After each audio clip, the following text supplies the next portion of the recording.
নমস্কাৰ, আজি 17 নৱেম্বৰ।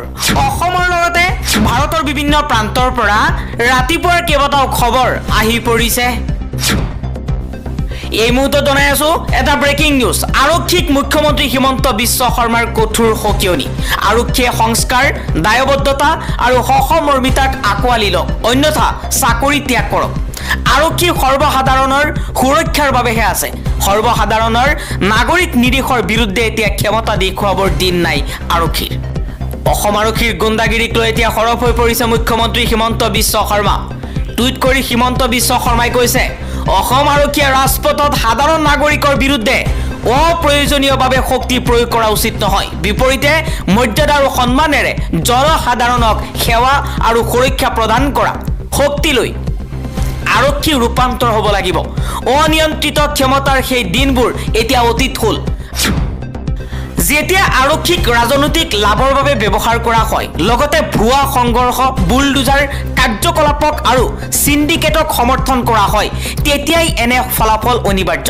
কেৱল উপদেশেই পৰ্যাপ্ত নহ'ব। মুখ্যমন্ত্ৰী হিমন্ত বিশ্ব শৰ্মা ডাঙৰীয়া ভুল কৰাত বিষয়াসকলৰ বিৰুদ্ধে তাৎক্ষণিক ব্যৱস্থা লোৱাটো আৱশ্যক।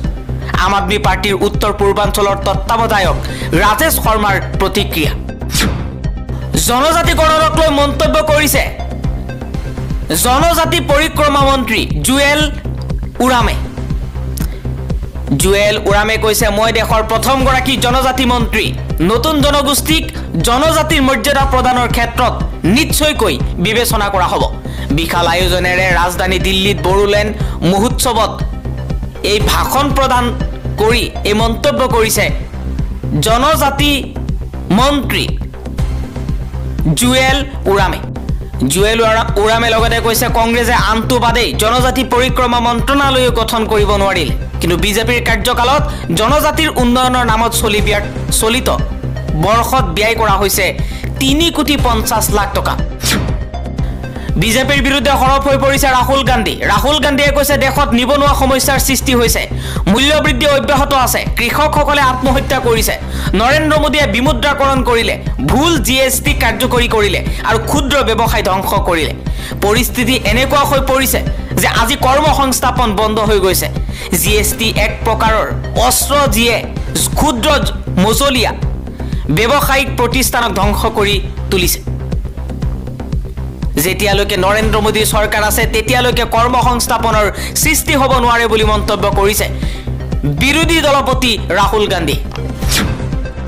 যিয়ে নৰেন্দ্ৰ মোদীৰ বিৰুদ্ধে কথা কয়, লিখে আৰু তেওঁৰ ভুলবোৰ আঙুলিয়াই দিয়ে, বিজেপিয়ে তেওঁক জেলত ভৰাই দিয়ে।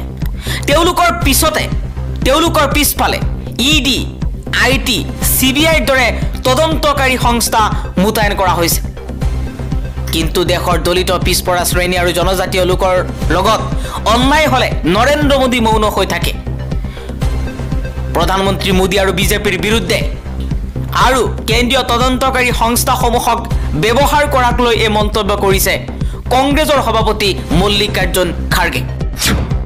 তুষ্টিকৰণৰ ৰাজনীতিক লৈ সৰব হৈ পৰিছে মুখ্যমন্ত্ৰী হিমন্ত বিশ্ব শৰ্মা। ঝাৰখণ্ডত মুখ্যমন্ত্ৰী হিমন্ত বিশ্ব শৰ্মাৰ ভাষণ।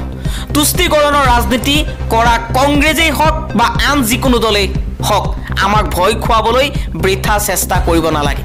আমি হিন্দু আৰু সৰ্বদা হিন্দুৱেই হৈ থাকিম। যিকোনো মুহূৰ্তত গুণ্ডা গ্ৰেপ্তাৰ হ'ব পাৰে। গুণ্ডাৰূপী OC ভাৰ্গৱ বৰবৰাক গ্ৰেপ্তাৰ কৰিব পাৰে আৰক্ষীয়ে। ভাৰ্গৱ বৰবৰাৰ বিৰুদ্ধে ৰাষ্ট্ৰীয় মানৱ অধিকাৰ আয়োগতো গোচৰ ৰুজু কৰা হৈছে। এইগৰাকী OC ভাৰ্গৱ বৰবৰা গুৱাহাটী কাণ্ডই নহয়, অসমৰ য'তেই তেওঁ ট্ৰান্সফাৰ হৈছে তাতেই এনেধৰণৰ জঘন্য ঘটনা সংঘটিত কৰি আহিছে। গতিকে এনেধৰণৰ আৰক্ষী বিষয়াসকলক নাকি লগাবৰ কাৰণে অসম আৰক্ষীয়ে কঠোৰ ব্যৱস্থা গ্ৰহণ কৰাৰ দাবী সৰ্বসাধাৰণ ৰাইজৰ। অসমৰ চৌদিশে OC ভাৰ্গৱ বৰাক লৈ বিভিন্নজনে বিভিন্ন প্ৰশ্ন কৰিছে যে এনেকুৱা আৰক্ষী থাকিলে জনসাধাৰণে কেনেকৈ সুৰক্ষিত হৈ থাকিব। থানাত গ'লে এনেকুৱা আৰক্ষীয়ে যদি প্ৰহাৰ কৰে, তেনেহ'লে মানুহ সুৰক্ষিত হৈ থাকিবলৈ কলৈ যাব। গুণ্ডা OCক লৈ সৰব হৈ পৰিছে সাংসদ অজিত কুমাৰ ভূঞা। অজিত কুমাৰ ভূঞাই ফেচবুক পোষ্টৰ জৰিয়তে তেওঁ কৈছে জমেটো ডেলিভাৰী ল'ৰাজনৰ ওপৰত এজন পুলিচ বিষয়াৰ অমানসিক গুণ্ডাগিৰিয়ে দুটা দিশ আমাৰ সন্মুখত উন্মোচিত কৰিলে। এটা হ'ল যিকোনো সাধাৰণ খাতি খোৱা মানুহৰ প্ৰতি বৰ্তমানৰ হিমন্ত বিশ্ব শৰ্মাৰ নেতৃত্বাধীন পুলিচ বিভাগৰ সামগ্ৰিক মানসিকতা, আৰু আন এটা হ'ল এজন উচ্চ শিক্ষিত যুৱকৰ শ্ৰমৰ কোনো মূল্য নোহোৱা। এক কথাত এয়াই আমাৰ ৰাজ্যৰ শেহতীয়া পৰিস্থিতি ৰাজনীতি, য'ত মানুহৰ মানুহ হিচাপে জীয়াই থকাৰ অধিকাৰ পৰিকল্পিতভাৱে নোহোৱা কৰি পেলোৱা হৈছে। এই মুহূৰ্তত আমাৰ এইটোৱে স্পষ্ট দাবী, পুলিচ ৰূপী গুণ্ডা ভাৰ্গৱ বৰবৰাক গ্ৰেপ্তাৰ কৰক আৰু চাকৰিৰ পৰা বৰখাস্ত কৰক। লগতে সাধাৰণ মানুহৰ প্ৰতি সামগ্ৰিকভাৱে প্ৰশাসন ব্যৱস্থাৰ মানসিকতা সলনিৰ কাৰণে চিন্তা চৰ্চা আৰম্ভ কৰক।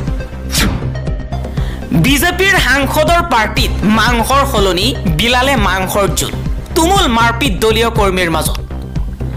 মাংসৰ লোভে মাতি আনিলে সংঘৰ্ষ। এবাটি ছাগলী মাংসৰ বাবে মাৰপিট লাগিল বিজেপিৰ সাংসদে আয়োজন কৰা পাৰ্টি। বৃহস্পতিবাৰে নিশা উত্তৰ প্ৰদেশৰ বাদোহী জিলাৰ মিৰ্জাপুৰত সংঘটিত হৈছে প্ৰচণ্ড মাৰপিট। জানিব পৰা মতে বিজেপিৰ সাংসদ বিনোদ বিন্দেই আয়োজন কৰিছিল এক ভোজন ভাতৰ।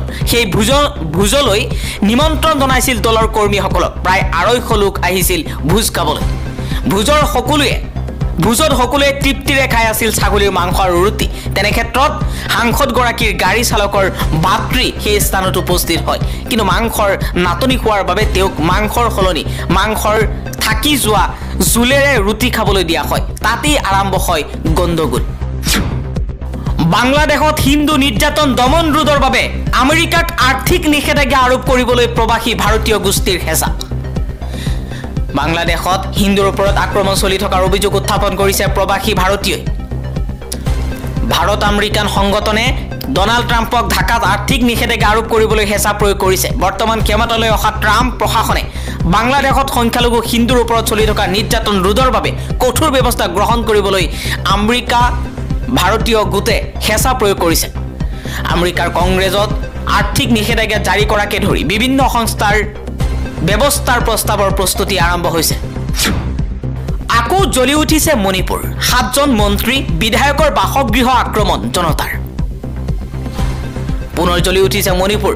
শুকুৰবাৰে আৰু শনিবাৰে 6গৰাকীকৈ মহিলা শিশুৰ মৃতদেহ উদ্ধাৰ হোৱাৰ পাছতে মণিপুৰত ব্যাপক হিংসাত্মক ঘটনা সংঘটিত হোৱাৰ খবৰ আহি পৰিছে। আৰক্ষী গুণ্ডালৈ পৰিৱৰ্তিত হৈছে। আৰক্ষী নহয় যেন এজন গুণ্ডা হৈছে অচি ভাৰ্গৱ বৰবৰা। তেওঁ নিজকে দাবাঙৰ সলমান খান বুলি ভাবিছে। তেওঁৰ গাত অচিৰ অলপো কোৱালিটি নাই, গুণ্ডাৰহে কোৱালিটি আছে। নিলম্বিত অচি ভাৰ্গৱ বৰবৰাৰ বিৰুদ্ধে এই মন্তব্য কৰিছে অধিবক্তা শাহনৱাজে।